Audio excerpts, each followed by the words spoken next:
सुना है आजकल बस एक ही समय खाते हो। तुमने मिठाई भी ऐसे खाई जैसे भिक्षा।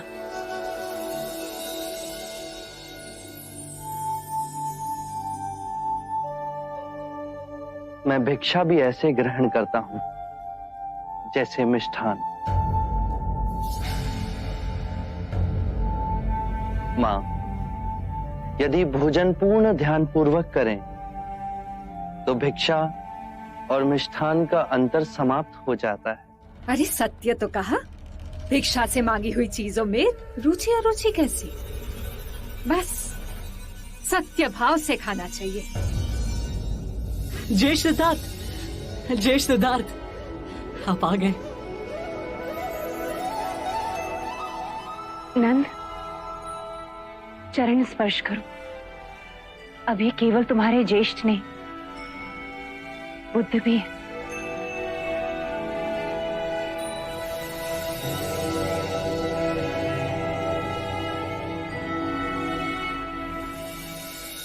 आनंद, कैसे हो? सिद्धार्थ, अब हमें भी तुम्हें बुद्ध कहने का प्रयास करना होगा। काल का चक्र देखो, अब तुम हमारे होकर भी हमारे नहीं। मैं इस मार्ग पर चल सका, उसके लिए मैं इस परिवार की 3 स्त्रियों का बहुत आभारी हूं। मां, आपने कष्ट, त्याग, तप किया। अपने ममता की शीतल छाया का आंचल मेरे सिर पर रखा। इस मार्ग पे आपका आशीर्वाद हमेशा मेरे साथ था। बहुत बहुत आभार।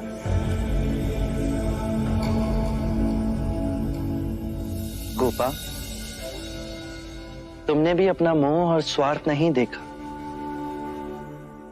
मुझे सन्यास के मार्ग पे जाने की अनुमति दी। मेरे माता पिता और मेरे पुत्र राहुल का उत्तरदायित्व अपने ऊपर लिया, मुझे स्वतंत्र छोड़ा। उसके लिए तुम्हारा भी बहुत बहुत आभार। और मेरी तीसरी प्रेरणा बनी मंगला काकी। यदि मंगला काकी मुझे उस सन्यासी से ना मिलाती तो वैराग्य का मार्ग मेरे लिए स्वप्न ही रह जाता।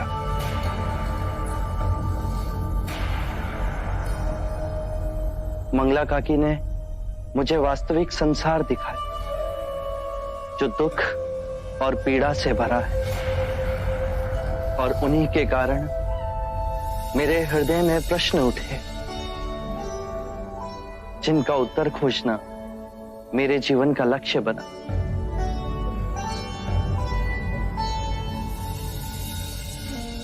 मंगला काकी, जिस तरह आपने मेरा ध्यान रखा, उसी तरह आप मेरे पुत्र राहुल का भी ध्यान रखेंगी।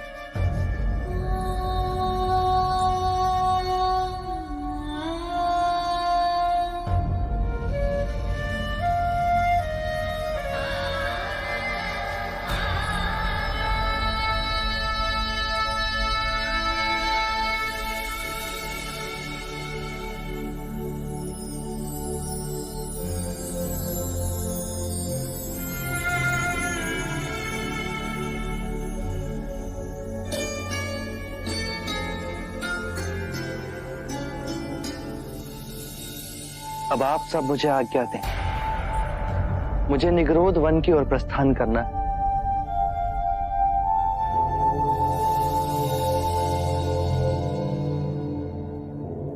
ज्येष्ठ,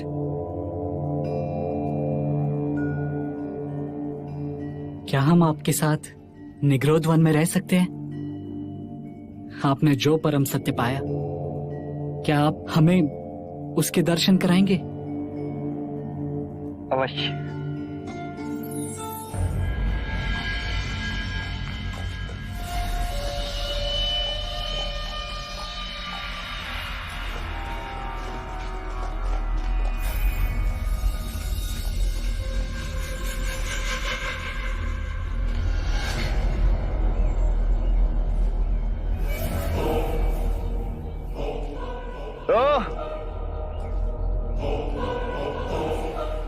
तो 7 वर्षों के पश्चात ये पाया तुमने, हाँ? ये भिक्षा का झूला, खुरदरा वस्त्र, नग्न पांव और अपने जैसे भगोड़ों का साथ। वो का है? भिक्षाम देहि। देवदत्त, विवेक से बात करो। ये अब सिद्धार्थ नहीं रहे, ये बुद्ध है। इनके कोटि कोटि अनुयायी हैं जो इनकी वाणी को 10 दिशाओं में फैला रहे हैं। ओह, अच्छा। तो बुद्ध जी, अपने ज्येष्ठ के एक प्रश्न का उत्तर दीजिए। 7 वर्षों तक आपने पाया क्या?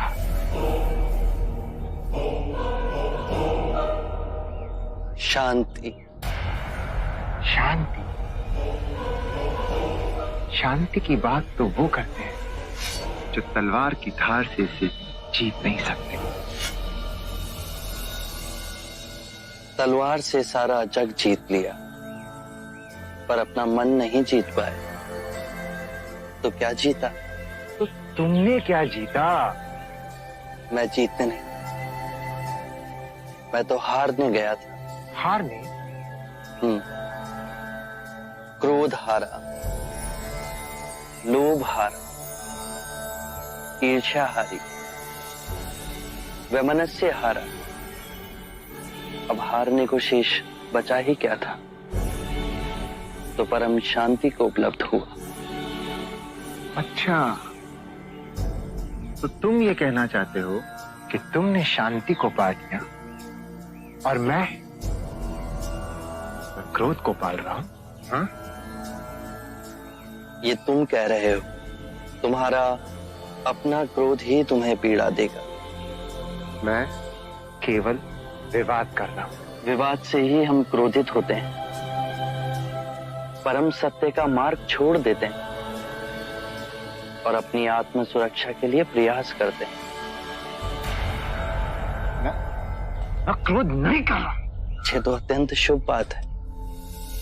क्रोध करना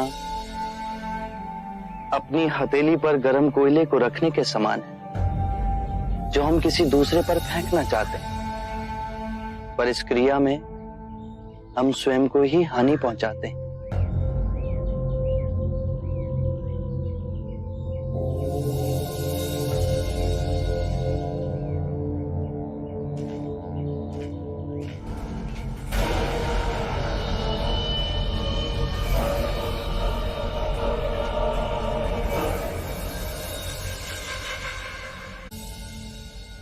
माँ, मेरे पिताजी जैसा कोई नहीं। इस पूरे कपिल वस्तु में वो सबसे भिन्न है। वो कैसे? राजमहल वालों जैसे नहीं है वो। ना कीमती वस्त्र, ना तलवार, ना कट के चलना, और वो उन सबसे अधिक शक्तिशाली है। हाँ, वो सबसे अधिक शक्तिशाली है। जानते हो क्यों? क्योंकि तुम्हारे पिताजी ने स्वयं को जीत लिया। जिसने सारे संसार को जीत लिया पर स्वयं को नहीं जीता, उसने कुछ नहीं जीता। पर जिसने स्वयं को जीत लिया, समझो उसने सारी सृष्टि को जीत लिया। माँ, क्या मैं पिताजी के साथ रह सकता हूँ? मैं तुम्हें कैसे रोक सकती हूँ? तुम तो उनके उत्तराधिकारी हो। उत्तराधिकारी? वो क्या होता है? जब पिताजी से मिलोगे तो उन्हीं से पूछ लेना, और जो भी तुम्हारे मन में आए स्वयं मांग लेना। माँ, कल चलेंगे पिताजी से मिलने? हाँ।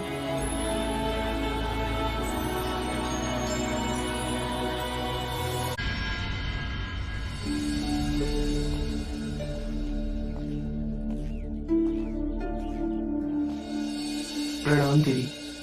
प्रणाम युवराज। आइए।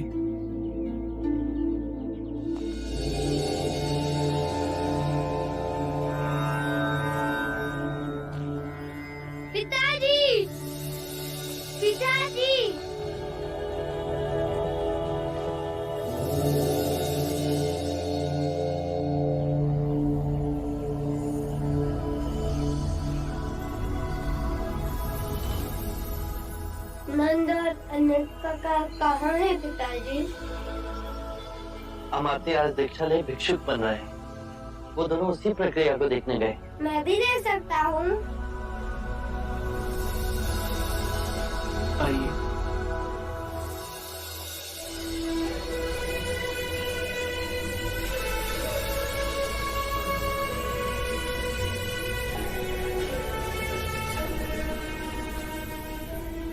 यशो, तुम सुख त्याग सादा जीवन मेरे कारण तो व्यतीत नहीं कर रही हो। मैं आपकी अर्धांगिनी हूँ, तो जो आपका धर्म वो मेरा धर्म। किसी और के धर्म और मार्ग को स्वयं पर कभी मत थोपना, जब तक तुम्हारा अंतर्मन उसे ना माने। मेरा अंतर्मन तो आपके साथ ही जुड़ा है, तो क्या मुझे आपके मार्ग पर चलने की अनुमति है? वो क्या नारी को मुक्ति का मार्ग प्राप्त करने का अधिकार नहीं? आपकी भिक्षुणी क्यों नहीं बन सकती? मुक्ति के मार्ग पर चल, तुम मुक्ति अवश्य पाओगी, परंतु अभी तुम्हारे भिक्षुणी बनने का समय नहीं आया। अनुकूल समय आने पर मैं तुम्हें स्वयं उसके बारे में बताऊंगा। अभी तुम यहाँ नहीं ठहर सकती।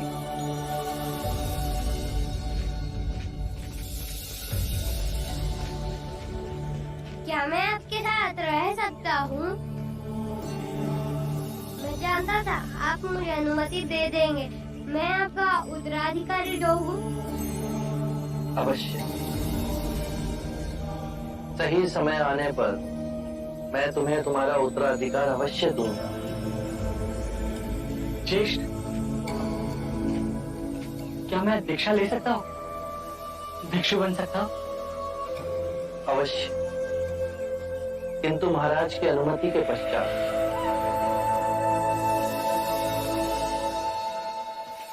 नंद में संकल्प शक्ति का अभाव है, जो जीवन के किसी भी निर्णय को लेने के लिए आवश्यक है, चाहे वो राजा बने या भिक्षु। सत्य पहचाना। नंद ने भिक्षु बनने की इच्छा प्रकट की है।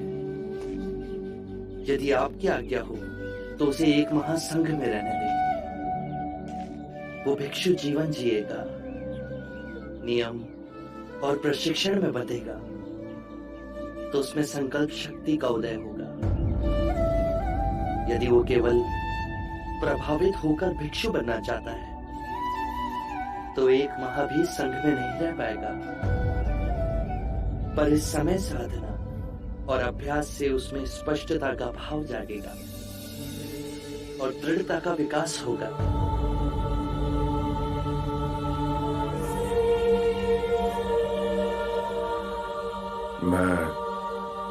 मैं तुम्हें अनुमति देता हूँ। एक बात और पिताजी,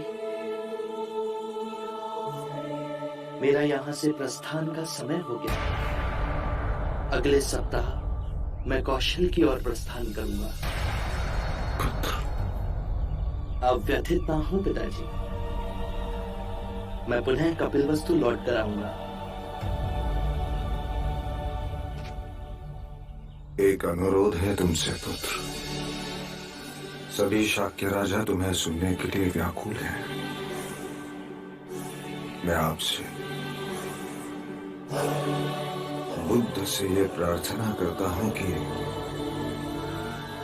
अपने ज्ञान का संबोधन करें। अवश्य। बुद्धं शरणं गच्छामि। धम्मं शरणं गच्छामि। धम्मं शरणं गच्छामि। संघं शरणं गच्छामि। संघं शरणं गच्छामि।